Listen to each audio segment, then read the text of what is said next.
নমস্কার।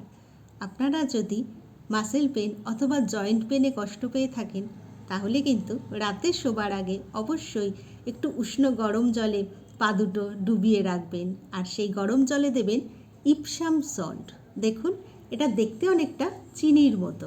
এটাকে বলা হয় ম্যাগনেসিয়াম সালফেট। এটা যেমন গাছে সার হিসাবে ব্যবহার করা হয়, কেননা এটা দিলে গাছগুলো হেলদি হয়, পুরোপুরি নিউট্রিশন পায়, আর তার ক্লোরোফিল প্রডিউসের প্রসেসটাও কিন্তু অনেকটাই বুস্ট হয়ে যায়, তাই গাছগুলো একদম সবুজ হয়ে যায়। আর আমরা যদি পাগুলোকে এরকম ডুবিয়ে রাখি এই জলের মধ্যে, তাহলে দেখবেন আপনার সেরোটোনিন হরমোনের লেভেল অনেকটাই বুস্ট হয়ে গেছে, তার ফলে আপনার স্ট্রেসও রিডিউস হয়ে গেছে। আর রিল্যাক্স তো ফিল করবেনই, খুব ভালোভাবে রাতে ঘুমাতে পারবেন, আর কোনো রকম পেইন কিন্তু আপনি বুঝতেই পারবেন না। আপনারা অবশ্যই এই ইপসাম সল্ট ব্যবহার করুন, উপকার পাবেন। ধন্যবাদ।